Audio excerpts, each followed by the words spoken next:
All right, welcome back. So, without further ado, we're going to get into that deep dive I was talking about, looking at the things that Dragon's Dogma could theoretically improve in number two. Um, so, disregard the meme. It's all about what ideas people have, and then I'll share some ideas of my own a little later on. So, I just look at all of them. So, this guy, the OP says, I would love the option to save appearance presets in the character creation menu. Yes, absolutely. You don't know how much time I've wasted redoing stuff. Like just because you whoa. So that's why in my own guide I have to set up my um I wrote down all my specific settings because you don't have the ability to save your presets. So that'd be freaking great. Yeah, and OP is user Loveland on Reddit. All right. So M78, oh, excuse me, M8753 says, when renting pawns, I want to know when their creator had played the game last. I want to give some experience to give pawns to be received by someone to actually playing the game. I actually like that. I like that a lot. That's really good. So yeah, last active date would be cool. That at least lets us know, hey, this pawn is being actively used by the person, and they're actually playing the game. So it lets us be a more tight knit community without having to be in co-op. Yuck. Better romance. Boo. Yes, we shall only have best boy. I mean, fair enough, but technically, I don't know if any of the characters are technically minors, but whatever. Like, they look enough. It's close enough that's creepy. So I feel it. All right, the one feature says from Curly Ginger. Maybe it's supposed to be Curly Ginger. The one feature I would want the most is somewhat randomized enemy spawns. First game, every location had the exact same enemy spawns, which made it quite repetitive when backtracking to the same locations. Cool.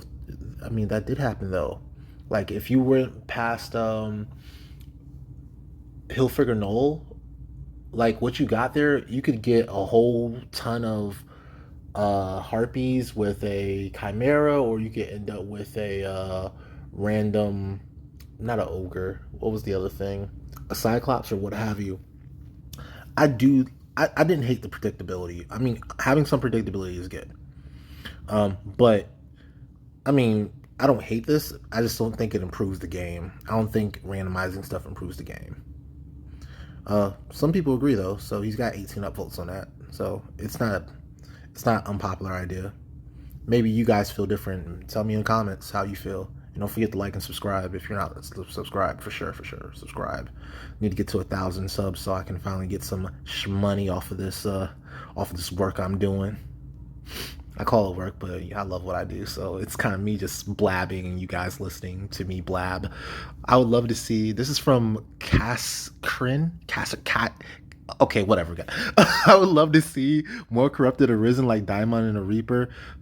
Those both of those guys are so hard to kill.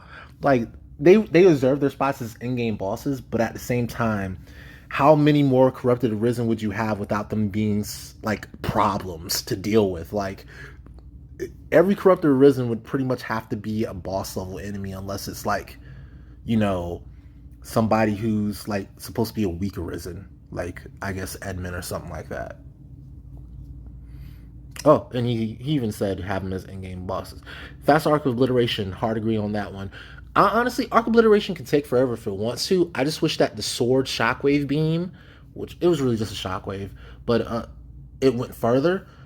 I don't know what the damage needs to look like. I think the damage needs to be about 3 times what it is for it to be better than, even when you're talking about autonomy and yeah, basically autonomy. Even with autonomy, when you're by yourself, I think the damage in Dragon's Dogma 1 for obliteration would have to be at least 3 times better for it to outweigh just spamming whirlwind slash or spamming jumping light attack. So um, I don't hate this idea. I mean, more corrupted arisen would be more stories, so let's go for it. I'm gonna give that a like. Um, Faster arc. I'm not sure about faster arc. I do like slow arc. The main problem with the arc is The main problem with slow arc is that you never get to use it against the enemy's weak point. I think it would be a better move if it just flat out ignored enemy part resistances, though. Like, it doesn't matter if I'm swinging it at the leg of a Gore Cyclops. It's arc of freaking obliteration. Why isn't that just go through like full damage, hot knife through blood or butter? Like, every spot should count as a weak spot when you're doing it, except for like, obviously you can't count as a dragon's heart because you have to hit a dragon's heart to kill it. But otherwise, it should count as just hitting something, not hitting a resisted part. That's how I would change that ability. Just make it ignore that part's resistance completely. Just it does full damage to the part. Period. Dot. Okay. So I want to see a boss that was an Arisen that became a Drake themselves. Well,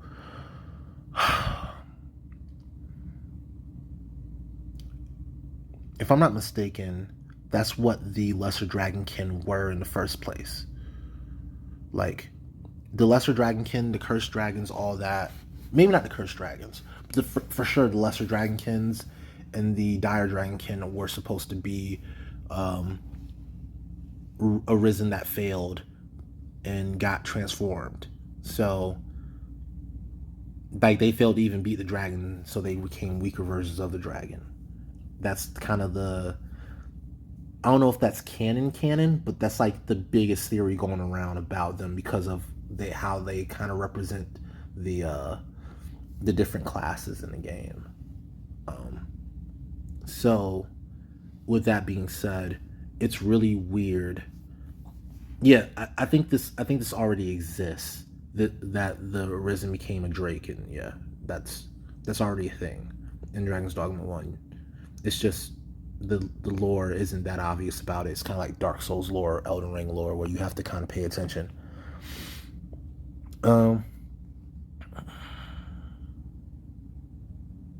Yeah, again, that's our hopeful. That's already a thing. I read Digimon Infinity Thought. Give me a Lamia Palm so I can check out. Look at my Gidramon. Okay, it's too much. Lead Vapor says, I would like DragonsDogma 3 to release as a complete game. Okay, so here's my thing about DragonsDogma 1 and all of its DLCs and stuff. Yes, it did have a ton of DLCs, followed by an expansion that added all the previous DLC and basically completed the game, right? I don't hate the way it released, but then again, I did buy it as Dark Arisen when I first got it in like 2013, I think. Was it 20? No, probably 2012, actually, I first got it. But either way, I've been playing the game for over a decade at this point. And I think it was only around for a year before it was fully complete. Which, I mean, a year is a long time in the game's life cycle, but still, it wasn't like, for a game that's been being remade for over 10 years, like Skyrim's gotten a brand new release almost, it feels like, every 2 years, whereas DragonsDogma really only got the updates, some minor updates and minor texture updates for each release on a new console, performance updates and stuff like that. But Dark Arisen is what it's been. If you play Dark Arisen on Xbox Series X, it's the same Dark Arisen that you were playing on Xbox 360 for the most part. I'm not seeing the need here for. I mean, it kind of feels like a slick attack at Capcom for, kind of, they did overly monetize the beginning of DragonsDogma 1. I'm not going to lie about that, but it's not like it was that detrimental. Like, yeah, it's a. Here's the thing about video games: FIFA makes hand over fist money, right? And I'm not caping for all these games as a services. I'm just being real about how businesses work. FIFA makes hand over fist money, right? Because you buy the game for $60, you're going to buy it again next year. It's basically the same game except for slightly different rosters, maybe updated textures, but it's basically the same game. And then you have to start all the way over with all your monetization. You have to buy all the points and stuff. Same thing for 2K, same thing for any of these sports games, same thing for your battle passes and Call of Duty, same thing for all this stuff you have to buy. Fortnite is the same game basically, but I think you have to buy, I don't know how Fortnite works. Is it like a pass, a season pass or something like that, right? If I'm not mistaken, they have like season passes in Fortnite. So these single player RPGs. I mean, they could do monetarily well, right? Like Elden Ring did great. Um, Sold a lot, and it was a complete game. Well, it's not a complete game anymore because Mikola's thing is coming out, right? But for the most part, you played the game for 80 hours, and you're like, I felt like this was a complete product.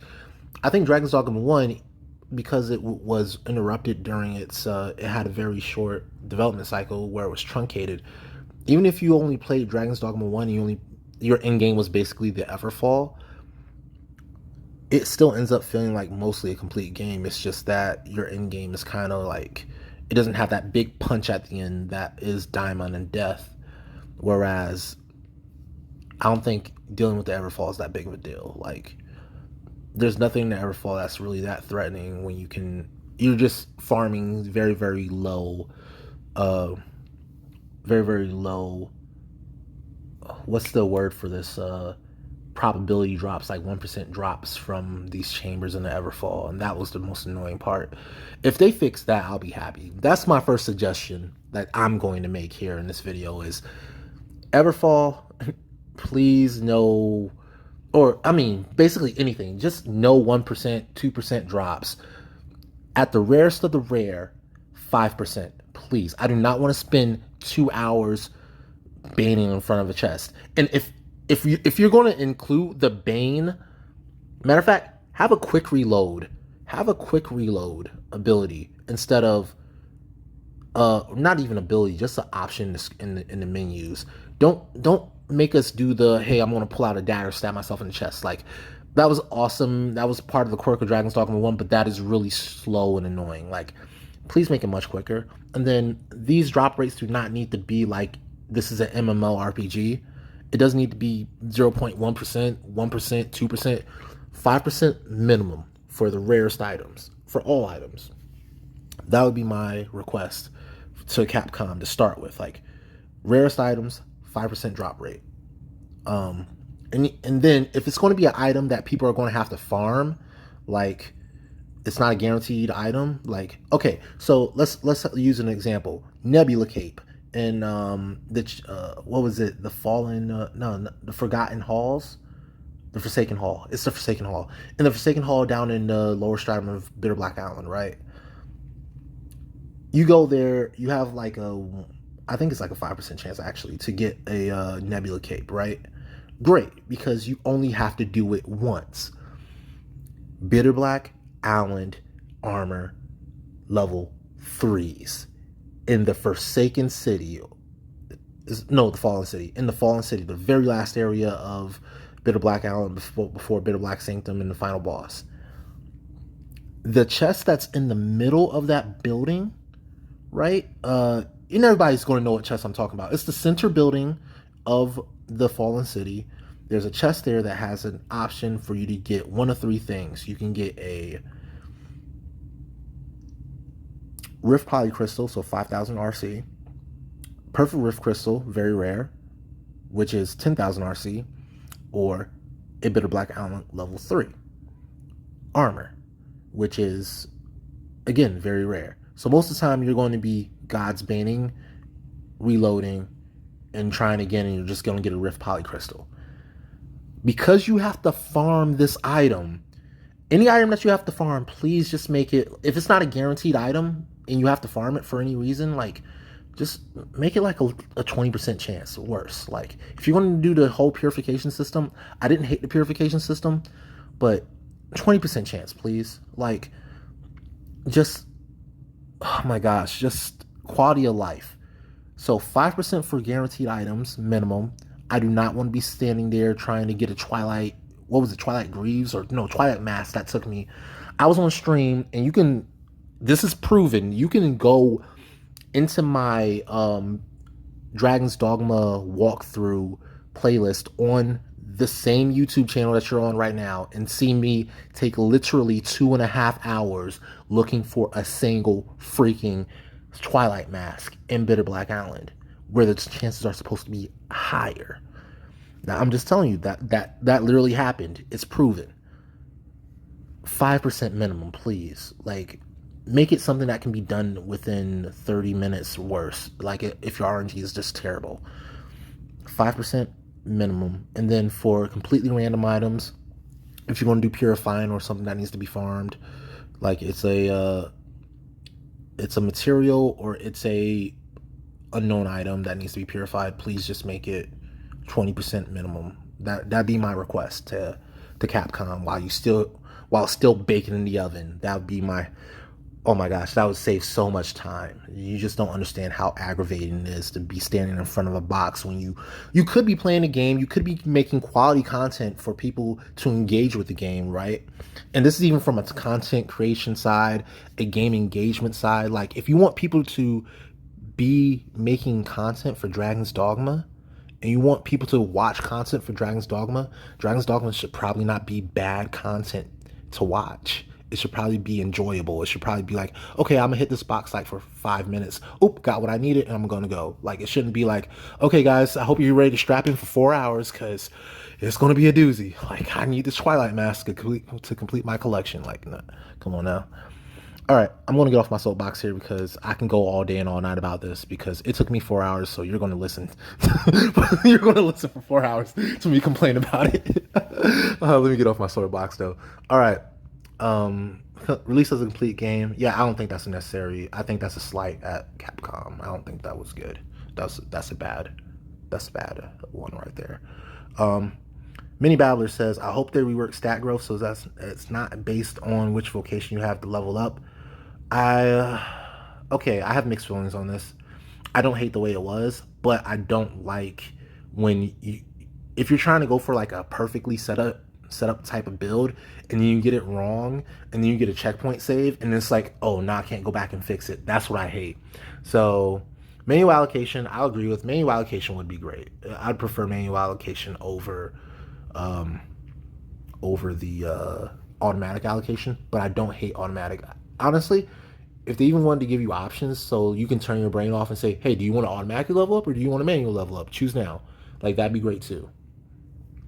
Controversial opinion, and I'm probably going to get downvoted to oblivion, but I want pawns to be able to act more like human, not like robots. And maybe the ability to make your pawn a beloved. Okay, so here's the thing about making pawns beloveds. The whole point of the pawn system is that, not the system itself, but the pawn as a being, is that the more human it becomes, the more like you it becomes. So if you give it the bestowal of spirit, which is the terminology for when a pawn completely becomes human, the arisen completely rubs off on them, you would basically be in love with a copy of yourself. And I don't know if you know, but that's kind of weird, especially if you're like me and you had like a female pawn and it turned into your big old masculine dude. And it's just like this big old dude with a female voice at the end of the story. Spoiler alert, by the way. I'm sorry, guys. I'm sorry. Spoiler alert for Dragon's Dogma 1. I'm not gonna give you more spoiler alerts. Just assume I'm spoiling game from here. I'm just spoiling what happens in the game. Yeah, you have this pawn that's supposed to be one thing, but in the voice stayed the same, but the look is completely different. And that's kind of the same deal with falling in love with your pawn. Unless you're like into that kind of thing, it would be kind of weird. Like, because you have an exact copy of yourself. An exact copy of yourself. Except for it's a pawn's emotions, and you can almost think of, it's weird because most of the pawns in the game are kind of like your children. Like if you look at the Arisens, and I know that if I'm not mistaken, Ash was in love with his pawn Aura, so there is precedent for a pawn and a Arisen being in love, right?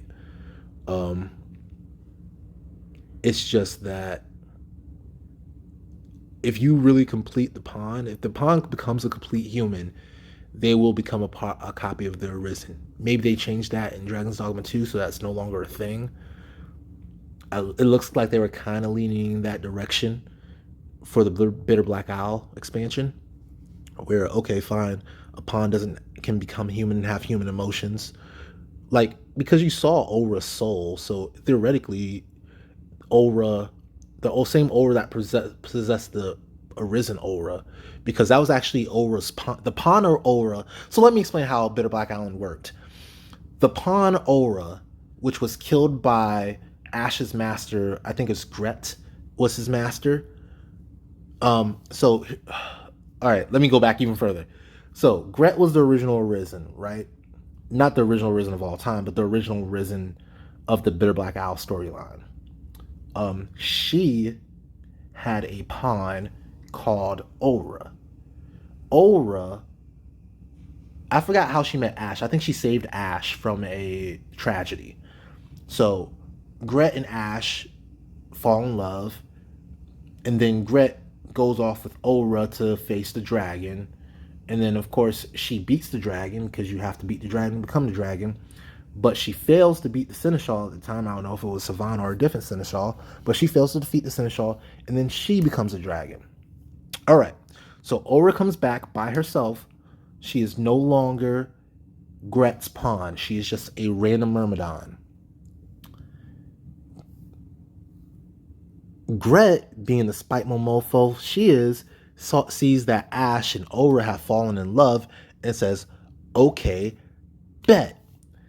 She takes out Ash's heart, marks him as an Arisen, and then goes and, of course, Aura becomes Ash's pawn because she was a pawn to begin with, so now Arisen pawn all over again.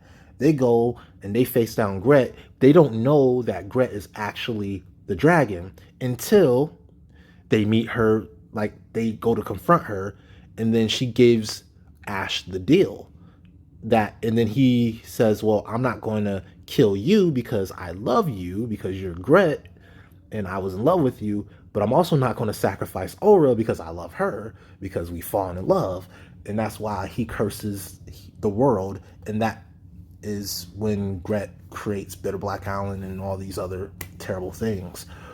All that to say, yes, and then at the end of this, when you defeat Diamond the first time, Diamond is Ash, you see Aura, the pawn Aura's real spirit, because the pawn Aura possessed another woman who was also named Aura, but she was an Arisen from way into the future.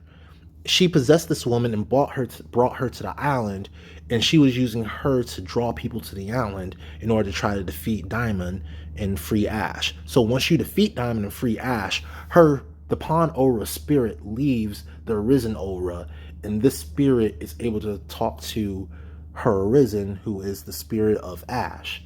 So theoretically, I don't know if this pawn Aura was a fully fleshed out human spirit, but maybe it wasn't a bestowal of spirit. Maybe it was just her becoming, because she had multiple Arisen. She just became her own full person.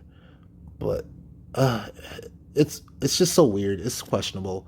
It feels like pawns are able to, based on the Bitter Black story, yeah, maybe pawns are able to become full humans without becoming the Arisen themselves, if that makes sense. But every other Arisen in the story, every other pawn in the story with an Arisen, and they spent enough time together, the pawn would become the Arisen. Like, they would become an exact copy, whether it's the full with the Dragon Forged. He was a younger copy of the Dragon Forged. Selene and her master, and I still can't remember her name from last video. Granny was her name. I don't remember her actual name. Oh, Sophia. Sophia was her name. Yeah, Selene and Sophia. And then you and your pawn. However, there is Lenore. I think Lenore was Lenore the beloved or the pawn? Or both? I think Lenore was both Edmund's beloved and his pawn. And I don't know how that was going to work out in the long term, but obviously Edmund didn't have a strong enough spirit, I don't think, to actually do any bestowals. So it was just like I don't know. That's my headcanon, is that Edmund's spirit was just so weak that he couldn't actually perform the bestowal spirit. And that's why he had an actual full-fledged woman as his pawn instead of bestowed pawn like himself. So, okay, moving forward, because I got caught up on that for way too long. But honestly, guys, I don't care if this particular video goes like 2 hours. We're going to deep dive. We're going to do some deep diving here, guys. All right. How do I feel about this though overall? Pawn as a beloved. If they make you jump through hoops for it, I don't hate it. But I hate the idea that you go out of your way to not fall in love with another human being. Like, I don't like it. I would rather the game make the player, or at least heavily incentivize the player, to enjoy a human interaction. Unless the pawn becomes a human quite early into the game and starts having their own goals and values and desires and fears and failures and successes. Like, make this character a character before asking me to fall in love with them or give me the option to fall in love with them, because otherwise it's basically the same as a newborn child without any goals or knowledge of the world. It's like, okay, this thing knows how to kill because it was created to kill, but it doesn't know itself at all. So yeah, I don't like the idea of a pawn being the beloved without a lot of work being put into that pawn's character. I'm not going to downvote it, but I don't agree with it. And they're talking more about personalities and stuff. I think the pawns becoming less robotic and gaining more personality as you stay with them, and then maybe either a different bestowal spirit where they're not exactly like you, but so let's say if I want to play a male and my pawn's a female, and she gains bestowal spirit, but it's not like the version of it where it transforms her into me. It's like a different version because she has a spirit, but she isn't. She has her own thoughts and feelings and all that, and she becomes less robotic and more like, oh yeah, blah blah blah blah blah blah. Like, she doesn't just randomly talk. She just like, oh, ow, you hurt. You know, like, she starts doing things that make sense for a human being. I would like to see a slow transition. Matter of fact, that's actually really cool. I would like to see a slow transition from the DragonsDogma style of pawns where they're just randomly jabbering about fireworks. Well, I'll use ice and fire both, or skeleton mage. Or, you know, they just randomly shout out random catchphrases. I hope they bring exactly those exact same catchphrases back, actually. And then as your pawn develops and grows, they start to have more human reactions, and they don't start repeating things often. Like, if they said it once, they're not going to say it again. And you just see them go from this repetitive robot to, no, this person acts kind of like a person would in battle. And then when people start talking about co-op, I don't mind especially the Elder Ring style co-op, as long as it's not you summoning me into combat. Like, I don't want to be summoned into combat, or I don't want you to be able to be summoned into combat. If you're able to take over your pawn, that's awesome to me. Like, okay, I've created this pawn, now I'm going to play it for your sake. But only if you've completed the bestowal of spirit for your pawn. So at the beginning of the game, you cannot co-op. You can send your pawn out into the rift, and that's cool. And then you have to go through hoops. I don't want it to be automatic either. I don't want it to be part of the story that your pawn automatically gets bestowal of spirit, right? And this is just me theorying at this point, or throwing stuff out there. I don't want it to be just automatic that, okay, your pawn you've reached level 40, or, never mind that piece. But you've reached this part of the story, so now your pawn has bestowal of spirit. You can go invade other people's worlds or co-op with other people. I don't want that to be it. Oh, by the way, invasions as a corrupted pawn would be cool too. I would love to do that. But I would love to see, you've had to work with your pawn through a lot. You've had to train your pawn. Like, make it a reward for like 100% bestiary, 100% map, 100% everything. Like, once you 100% your pawn, and maybe not necessarily 100%, but maybe like 75% your pawn, because it's like you have to get 2 stars or in like most things in order to 75% them, and 3 stars on a few other things. Um, I would love to see that. Like, okay, you've reached a certain threshold, you've put a ton of attention into your pawn. Here you go. Pawn is bestowed of spirit, and now you can act through your pawn in a different world through this menu. When you go into the rift, you can select from the rift. So you go inside the rift like you do to pull pawns from the rift, but instead of pulling a pawn from the rift, you go to the rift and you say, okay, instead of pulling a pawn, I want to view my pawn. And if your pawn is actively helping Arisen, take over pawn, and then you can go into that Arisen's world and use your pawn to actively help them. I think that would be freaking amazing. That's just me though. If you guys like the idea, let me know. Leave a comment. I think that would be freaking amazing. I think that would be going from Dragon's Dogma one pawn where they have no type of, like, they're just basically they spit out catchphrases and they fight badly, to, all right, this pawn is fully actualized as a human being. They know what they want. They know what they want to do. You have a soul link with them, and now you have the option to either make them look exactly like you or not look exactly like you. But either way, you're able to take over their flesh when they go into a different world and help out different Arisen. I think that would be amazing. And maybe you guys hate it, but I think that would be amazing.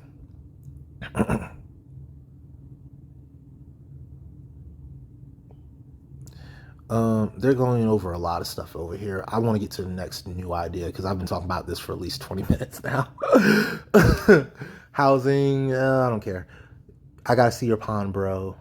Looks like he's just talking about the size pawn. Cross platform, yes, yes, yes, yes, yes, yes, yes, yes, yes. Cross platform pawn sharing. I'm surprised that doesn't have more upvotes. Yes, yes, yes, yes, yes. Absolutely, this would be amazing. We need to see that. We need more of that. Cross-platform pawn sharing would be absolutely amazing. It would stop platforms like Xbox from having no pawns actively being used and nobody renting them. I'm not speaking from experience at all, guys. I swear.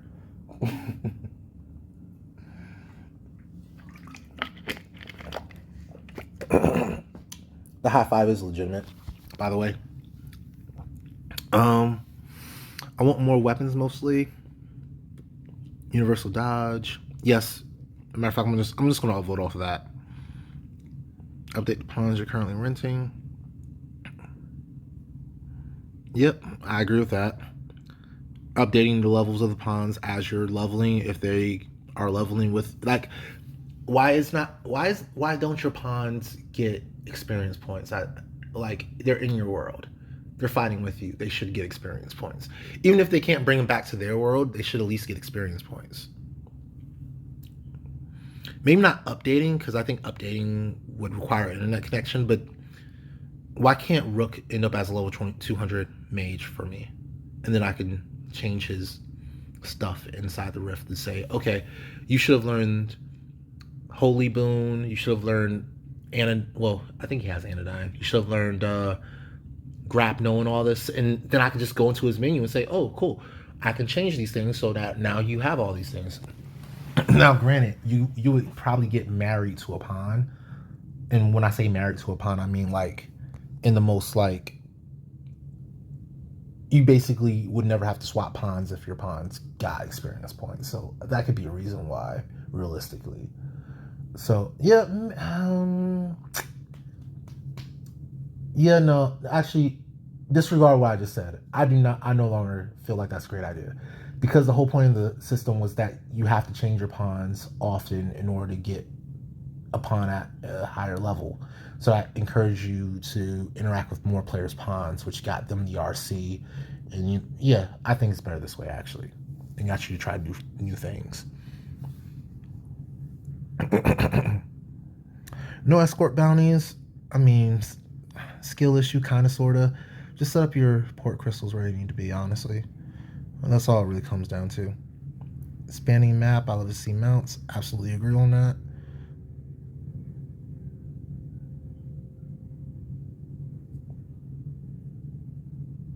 No, Striders do not need more things that only they can do. Okay, I will hard disagree on that.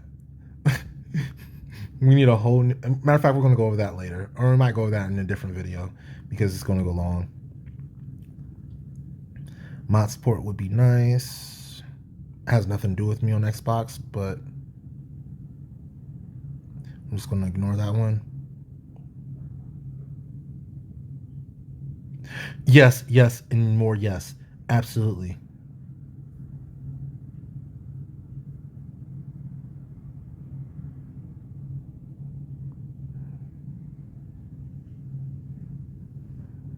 Top tier armor sets. I don't know what that means. DDO stuff.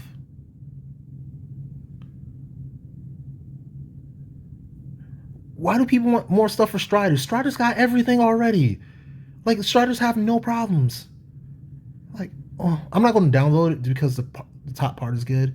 But stop trying to give Striders more stuff. Striders are already really, really good. Really, really, really good. Their only real limitation is what? What is the Striders' limitation? Let's be honest. What are Striders bad at? They are bad at... I'm trying to think.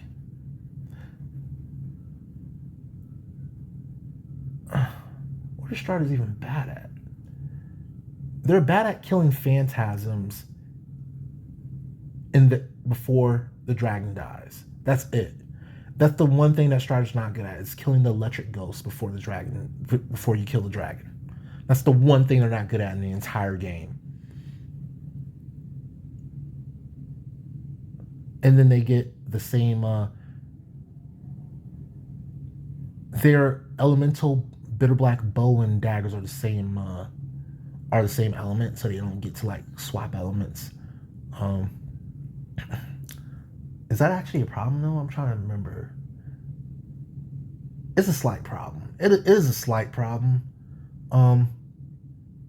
Because of fire drakes. But then again, you could just use the other bit of black level 2 that's all physical strength to kill fire drakes. So it's not a problem. Let me think. So far we've got one real problem, and that's the phantasms. The electric ghosts. Like, because of galvanic razors being the best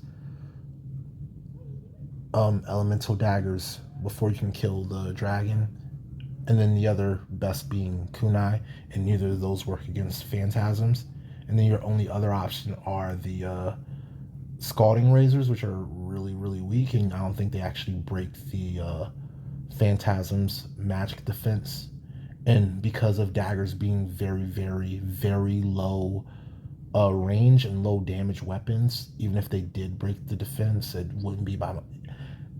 Yeah, okay, so Striders have issues against phantasms in early game if they're going solo. That's just real. All right, that's a real thing. But that's such a niche problem to have. I'm trying to think of any other problems, and I can't really pull a problem. Like, they can handle literally everything else without an issue. Yeah, Striders are busted. Like, Striders are already completely busted. If you get to post game and you've killed the dragon, there's nothing left in the game that can give you any type of problems. Period. Dot. Striders are busted. So we shouldn't be talking about, you know what I'm saying, giving Striders more shit. Unless we're planning on balancing Striders out so that they're no longer completely busted. Like, oh, Brain Splitter no longer does all the damage in the world. You no longer get 66% more damage from climbing just because you're a Strider. You know what I'm saying? Like, and it's not necessarily like I want those changes. I don't want to nerf Strider. I just don't think we should be trying to find extra shit to give a Strider at this point. Sorry if your favorite location is Strider. I just don't see it.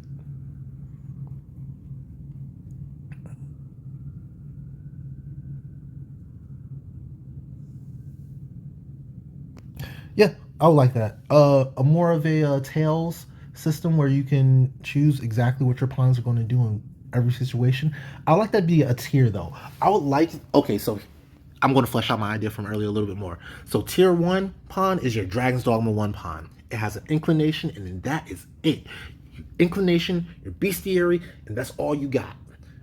Tier 2 is you can start telling them, okay, if you're below 20% health, you do this. If you're above, if you're fighting a goblin, you do this. If you're fighting this type of enemy, you do this. If the enemy does this, you do this. If I'm at 20% health, use this item on me. Like, start giving them like you know how Tails does it, where they start giving you all these different options, and it gets really, really detailed to the point where it's like you're basically creating a play-by-play playbook. I would love to see that at tier 2. And then tier 3 would be a bestow of spirit, and then you can just straight up control your pawn if you feel like it.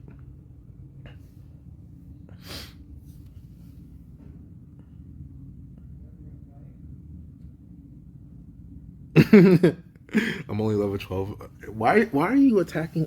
Why are you out of chain going to Cyclops at level 12? Might be speedrunning, but still.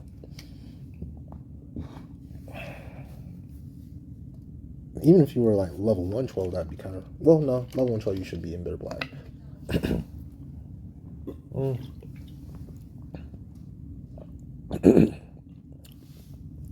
All these are true. A lot of people's issues are going to come from pawns, but I think it shouldn't just be make pawns perfect. I think it should be make pawns become slowly perfect. And not in the way that Dragon's Dogma tried to do it. Dragon's Dogma 1 tried to do it, because that wasn't even close. But it should be like increments of steps. Like, okay, you start with inclinations, you get specific orders that are easy to follow, and then you finally get something way more like advanced AI. I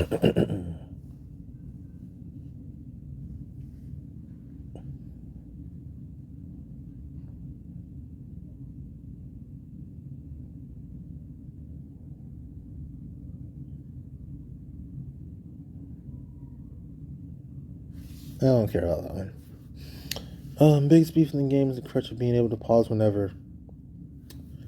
Ew, you Souls junkie. Get out of here. I agree with Mounts.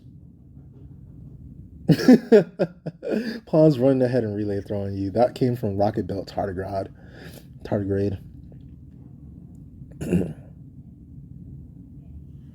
Multiplayer? Boo.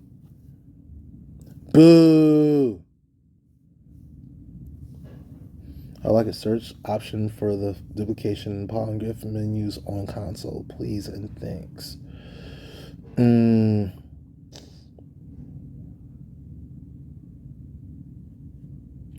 Yes, actually, that would be great.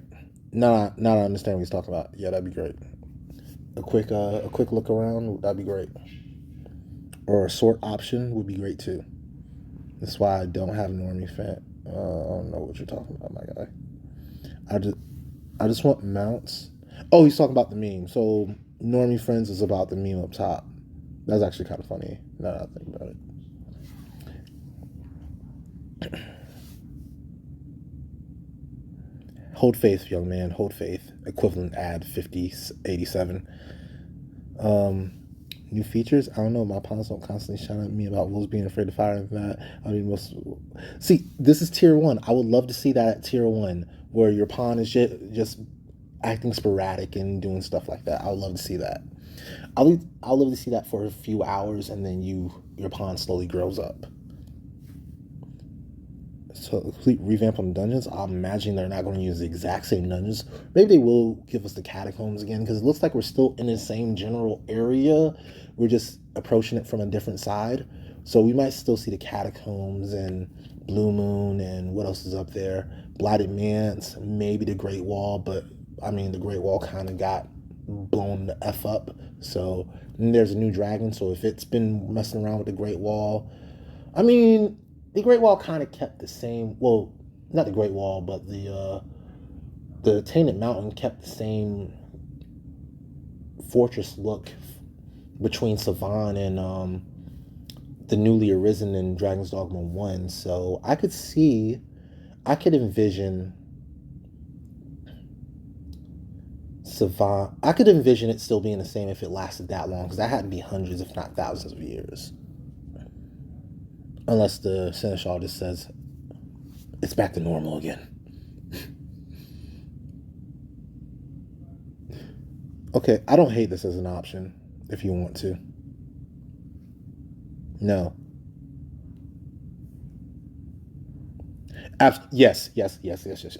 Multiple save files, so necessary. I do not like having to delete my game to reset my game. You know what would be even better than that? How about a not a not a re a respec? Why can't I just respec all my specs? That'd be so awesome. Like respec. But yeah, multiple save files in a respec would even be even better than that. Like let's just give me everything. All my RPGs these days have most of these things. Even Elden Ring, which is supposed to be super duper hard, even Dark Souls 1 has most of these things. Um, did Dark Souls 1 have respec? I can't remember if it did. I think it did though. But larval tears definitely are a thing in Elden Ring, and so is multiple save files. More selection of magic like earth, plant, life. Uh, um, I don't hate it. Yeah, I don't hate this. I like for the NPCs to be more developed. Yeah, so this is on the story, and he's right that the story got cut. Um, they did what they could with what they had, the time they had, the money they had. I'm not upset with Dragon's Dogma 1 at all. And I'm not upset with them deciding to go with Bitter Black Isle instead of trying to flesh out more of Grancis because Grancis already felt, even if it felt hollow, it felt complete. It felt like a barrel. Even if the barrel felt like it was supposed to have more inside of it, it still felt like a complete barrel. It's not like I need to add more wood to the barrel to make it a better barrel. I just need to put more inside of it. And they instead they decided to build a brand new barrel with all the stuff inside of it, and that was Bitter Black Island. I'm torn with the fast travel thing.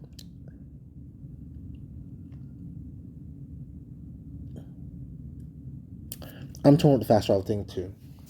It depends on how big the world is. It depends on how dangerous the world is.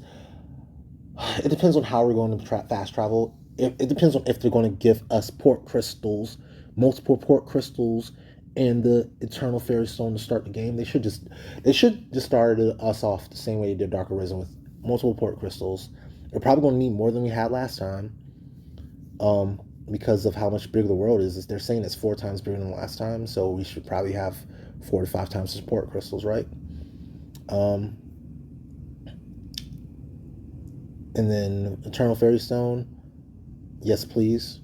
I would like to start the game with that, or at least have it when we get to our first main hub. That was a great invention for Dark Arisen, so let's keep that going. Um, a lot of people's complaints with Dragon's Dogma 1 pre Dark Arisen was that there was no fast travel except for incredibly expensive fairy stones and the one port crystal you got, and you had to buy more port crystals after that. Um, so, and port crystals were like 1,000,000 gold. It was like something stupid, and gold wasn't like that easy to come by. I mean, yes, you could farm the Everfall, the Ur Dragon for wake stones, but even that's like 200 a haul. So just to fast travel faster, you'd have to kill 5 offline Erdies, which can be done in about 25-30 minutes if you're strong, but still, it's like, it shouldn't be that difficult, guys. It really shouldn't. Um, yeah. I still like the idea of keeping the port crystals in very specific locations that are kind of out of the way, but you'll run into them naturally.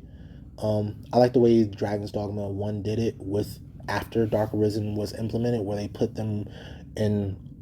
I believe Dragon's Dogma 1 before Dark Arisen just had it at the Blue Moon Tower, and then after that they put one in the Dragon Forge Chamber. Good placement for that one. They put one in the Shadow Fort. Good for that one. They put one. Shoot, I can't remember where the port crystals were. Dang, I feel kind of stupid. Oh, one in Witchwood. Uh, as you go to the Golden Path. Good. And then where's the last one at? Oh, at the bottom of the Everfall. Yeah, that's right. At the bottom of the pre-Dragon Everfall. Yeah, like put him in like important spots like that. I don't hate that. I really don't hate that.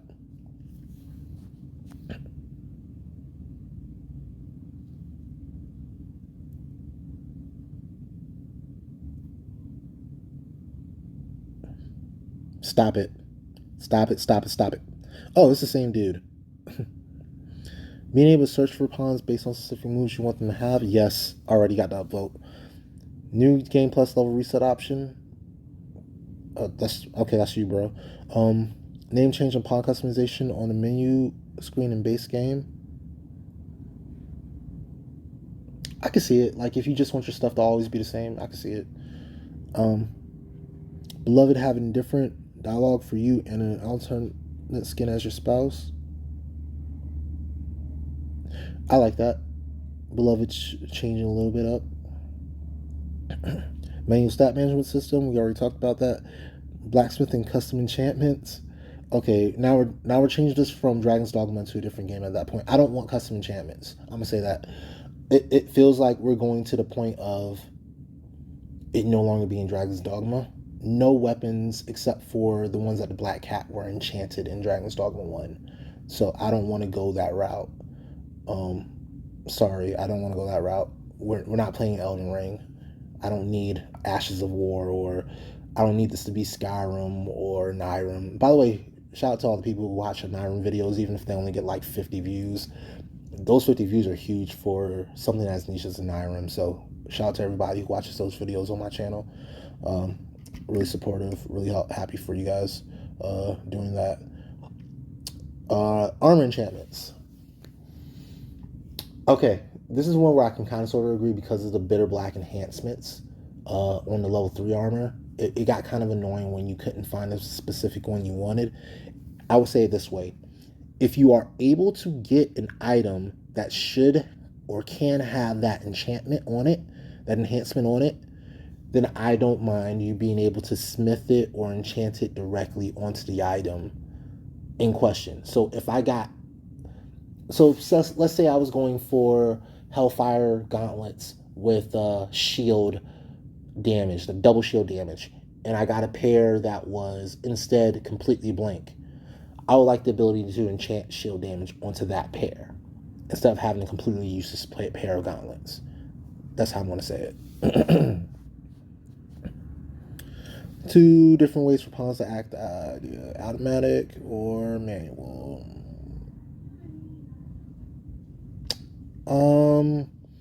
I can see where he's going with that, but I kind of like the idea I put it for before because I made the idea, so of course I like it. Regarding your character, I want more manual stat building. Okay, we've talked about this to death. All right, cool. So that's what other people want. I know I've gone off on a spiel about how I want pawns to work, and I did one more spiel about something else. Oh, about drop rates. Yeah, I hate the drop rates. So I'm going to go back one, and then we're going to talk about an idea that somebody had.